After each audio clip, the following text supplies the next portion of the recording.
আজকে নভেম্বরের ২৮ তারিখ ২০২৪ সালে এই মুহূর্তে আমি আছি ভারতের কলকাতা, যেটা কলকাতার ভিক্টোরিয়া মেমোরিয়াল ঐতিহাসিক প্লেস। এই প্লেসে ইতিপূর্বে আমি দুইবার এসেছিলাম, কিন্তু তখন গেট বন্ধ থাকায় ভিতরে ঢুকতে পারিনি। আজকে ভিতরের পরিবেশে ঢুকে অত্যন্ত সুন্দর পরিবেশ, দেখতে মনোরম পরিবেশ, ভালো লাগছে। এই পর্যায়ে দিন দিন মানুষ সৌন্দর্যের দিকে আকৃষ্ট হচ্ছে, সৌন্দর্যের দিকে উন্নতির দিকে যাচ্ছে। বিজ্ঞান অনেক কিছুই আবিষ্কার করছে। সেক্ষেত্রে দেখা যাচ্ছে যে আমাদের দুনিয়াবী জীবন জিন্দিগির বিভিন্ন আবিষ্কার হচ্ছে, বিভিন্নভাবে সত্যের দিকে মানুষ সত্য উদ্ঘাটন করছে। কিন্তু আমাদের ধর্মীয় ব্যাপারে সত্যের বিষয়ে এমন কোনো গবেষণা নাই। আমরা প্রচলিত ধারায় যে সমস্ত ধর্ম পালন করছি, এই ধর্মগুলা কি আদৌ কোরআন ভিত্তিক সঠিক কিনা, এই মর্মে আমাদের কোনো গবেষণা চিন্তা চেতনা নাই। তো সেক্ষেত্রেই আমরা বলতে হয় ধর্ম অন্ধ, ধর্মের ব্যাপারে অন্ধ, আর সকল ব্যাপারেই কিন্তু আমরা বাস্তবতার সাথে পরীক্ষিত প্রমাণ নিয়ে চলছি। তো ধর্ম অন্ধ সাবজেক্টটাকে থেকে বেরিয়ে আসতে হলে আমাদেরকে কোরআন ভিত্তিক ধর্ম চর্চা করতে হয়।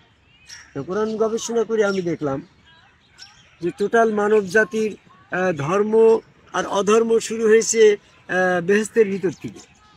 ইবলিস আদমকে ভাই সেজদা না করে ধর্ম থেকে বিচ্যুত ঘটে গেল, সে বেহেশত থেকে বহিষ্কার হইল, লান্নত প্রাপ্ত হইল।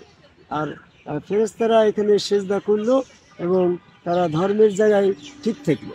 তো আল্লাহর সৃষ্টি থেকে ফেরেশতা দের ভিতরে যে ধর্ম ব্যবস্থাপনা চলছিল, আল্লাহ পাক আদম তৈরি করার পরে সেখান থেকে ধর্ম ব্যবস্থাটা নতুন একটা প্রবর্তন হইল।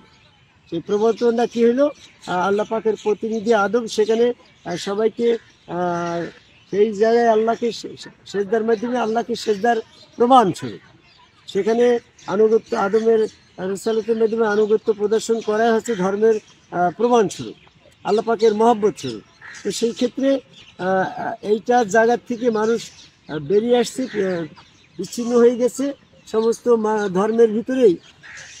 যে সমস্ত ধর্মগুলোর ভিতরে, বিশেষ করে আমাদের বাংলাদেশে যে সমস্ত ধর্ম আছে, এই সমস্ত ধর্মের ভিতরে দুইটা পাঠ দেখা যায়। একটা পাঠ আদমকে ভাই আল্লাহকে সেজদা করার পক্ষে আছে, এরা কোরআন ভিত্তিক সঠিক আছে। আর একটা দল আছে আদমকে ভাই সেজদার বিরোধী, যারা এই সেজদাদারে বলছে যে শিরক, তারা এই সেজদার থেকে বিরতি থাকছে। তারা যেমন আছে বাংলাদেশের এই জামাত ইসলাম, চরমোনা, ফুটপুরা, মানিকগঞ্জ, আটরসি, হেফাজত ইসলাম, দেওয়ানবাগ, আরও যার সমস্ত ৫ ওয়াক্ত জুমা জামাতধারী যারা আছে, এরা কেউই আদমকে ভাই সেজদাটাকে মানে গ্রহণ করছে না, এটা বৈধ মনে করছে না। এদের কাছে প্রশ্ন করলে এরা বলে যে এটা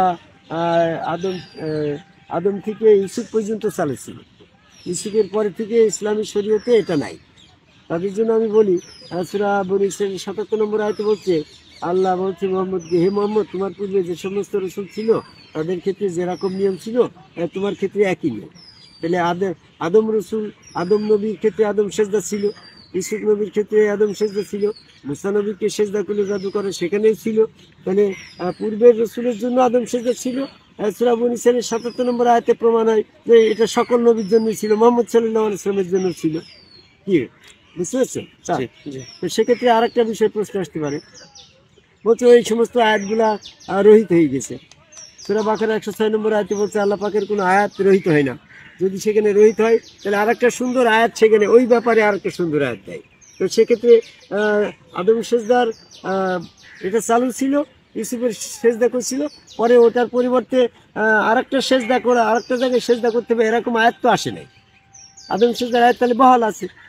তো সেক্ষেত্রে বলছে আদম নবীর ক্ষেত্রে সেজদা বৈধ ছিল, ইউসুফ নবীর ক্ষেত্রে বৈধ ছিল, মুহাম্মদ সাল্লাল্লাহু আলাইহি ওয়াসাল্লামের ক্ষেত্রে সেজদার ব্যাপারটা বৈধ নাই। তাহলে আমি সেটা বলি, তাহলে নবীদের ভিতরে তো পার্থক্য এসে যায়।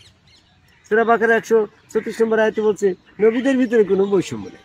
তাহলে আমরা আদম থেকে যে আদমকে ভাই সেজদার, আল্লাহকে সেজদার আয়াত নাজিল হয়েছে, ধর্মটা শুরু হয়েছে, ইসুফ নবীকে সেজদা করলো, মুসা নবীকে সেজদা করলো, এই সমস্ত সূরা ইউসুফের 100 নম্বর আয়াত, এই সমস্ত আয়াতগুলা দিয়ে আমরা যে সত্য ধর্ম কোরআন থেকে জানলাম, এবং সেজদার ধর্মটাই প্রকৃত সত্য ধর্ম। এই ধর্মে যারা এখনো আসে নাই তারা ধর্ম অন্ধ।